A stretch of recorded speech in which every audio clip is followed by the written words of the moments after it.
I met a traveler from an antique land who said, "Two vast and trunkless legs of stone stand in the desert.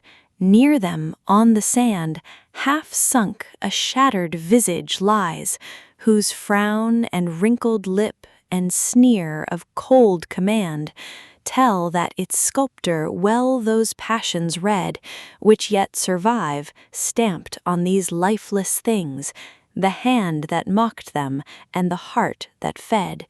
And on the pedestal these words appear, My name is Ozymandias, King of Kings. Look on my works, ye mighty, and despair. Nothing beside remains.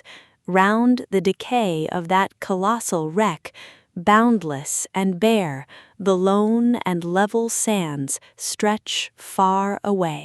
मैं एक कदीम सरजमीन से आने वाले मुसाफिर से मिला। उसने बताया कि सहरा में पत्थर की दो बड़ी मगर बेधड़ टांगे खड़ी हैं। उनके करीब रेत पर एक टूटा हुआ चेहरा आधा दबा पड़ा है। उस चेहरे पर तेवरी, सुकड़ी हुई होठों की लकीर और सर्द हुक्मरानी की मगरूर मुस्कुराहट अब भी नुमाया है। ये तासुरात बताते हैं कि मुजस्समा साज ने बादशाह के गुरूर, सख्ती और आमिराना मिजाज को खूब पहचान लिया था।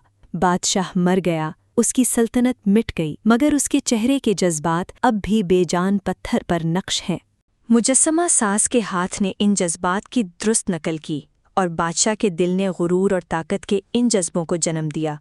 मुजस्समे के चबूतरे पर लिखा है, मेरा नाम ओज़ीमैंडियास है, मैं बादशाहों का बादशाह हूँ। ए ताकतवर हुक्मरानों, मेरे अजीम कारनामे देखो और मायूस हो जाओ। मगर वहाँ उसके कारनामों में से कुछ भी बाकी नहीं, सिर्फ एक बहुत बड़ा टूटा हुआ मुजस्समा पड़ा है और उसके इर्द गिर्द दूर तक वीरान, हमवार और बेकिनार सहरा फैला हुआ है। शायर बताता है कि इक़्तिदार, गुरूर, दौलत और इंसानी अज़मत हमेशा कायम नहीं रहते।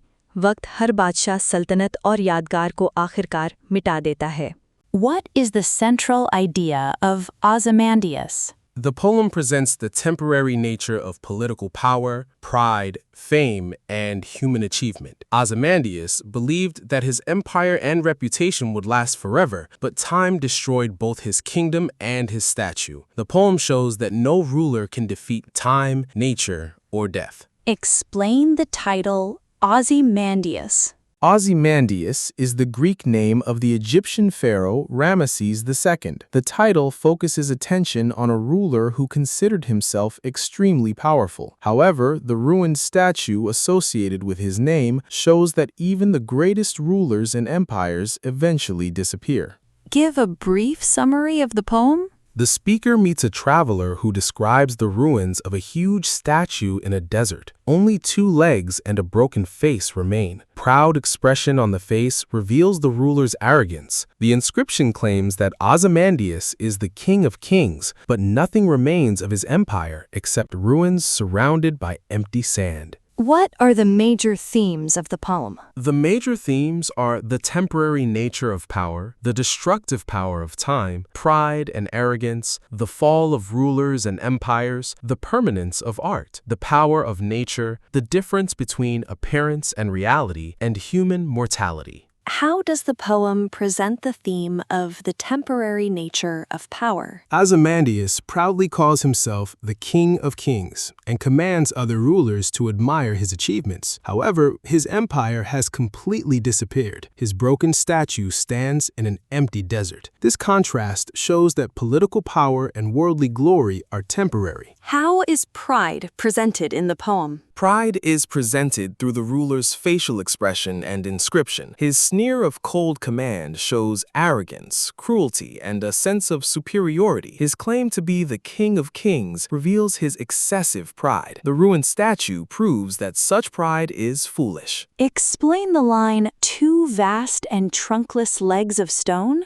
The line describes two enormous stone legs standing without the upper body. The word vast suggests the original greatness of the statue, while trunkless shows its present destruction. The broken condition of the statue symbolizes the fall of Ozymandias' power. What does the shattered visage reveal about Ozymandias? The broken face shows a frown, a wrinkled lip, and a sneer of cold command. These features reveal that Ozymandias was proud, harsh, commanding, and possibly cruel. Although the ruler is dead, his personality survives through the sculptor's art. Explain the phrase, sneer of cold command. The phrase describes Ozymandias' arrogant and emotionless expression. Sneer suggests contempt, while cold command indicates harsh and caring authority. It presents him as a ruler who looked down upon others and exercised power without compassion. What is meant by the hand that mocked them and the heart that fed? The hand refers to the sculptor's hand, which skillfully copied or reproduced the ruler's expressions. The heart refers to Ozymandias, whose inner pride, cruelty, and desire for power produced those expressions. Here, mocked means imitated rather than ridiculed. What is ironic about the inscription on the pedestal? The inscription proudly tells powerful people to look at Ozymandias' works and despair because they cannot equal them. However, none of his works remains. Only the broken statue and empty desert can be seen. This contradiction creates powerful situational irony. Explain the line, "Look on my works, ye mighty,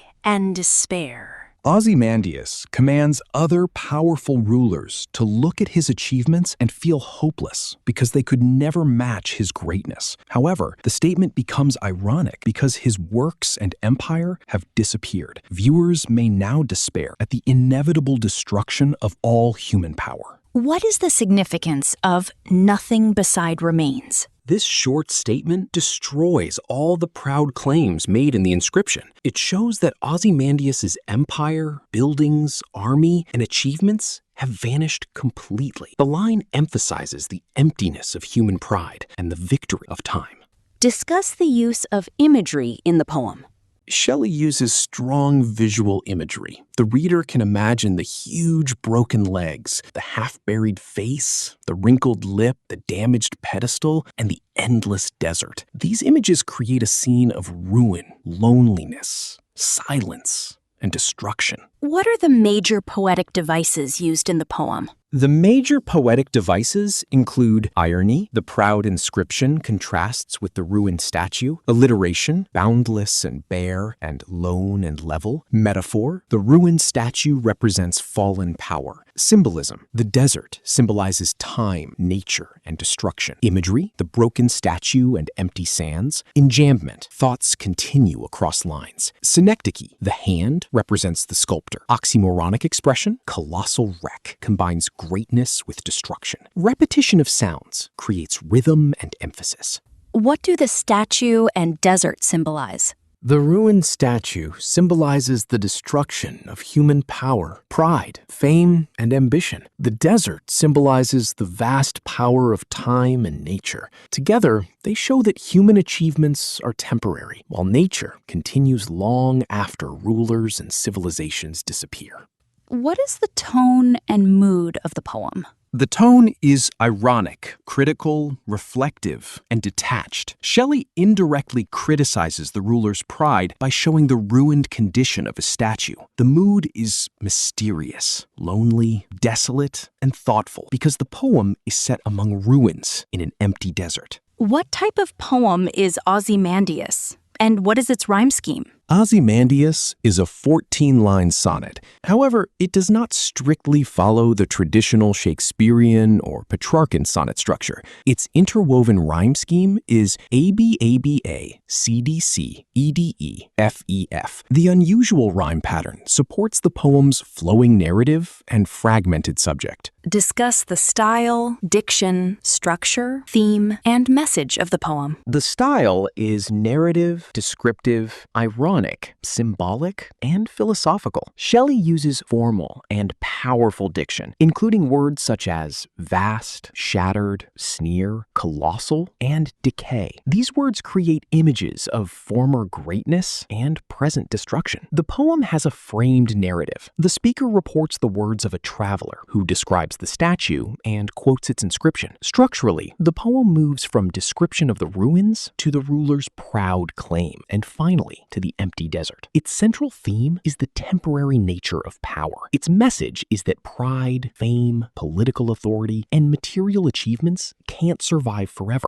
because time and nature eventually destroy everything. How is the poem relevant to the modern world? The poem remains relevant because modern rulers, governments, wealthy individuals, and powerful institutions may also believe that their influence will last forever. History shows that political systems, empires, buildings, and reputations eventually change or disappear. The poem warns modern leaders against arrogance and misuse of power. Human power, pride, and glory are temporary, while time and nature are ultimately more powerful. No ruler, empire, monument, or worldly achievement can remain powerful forever.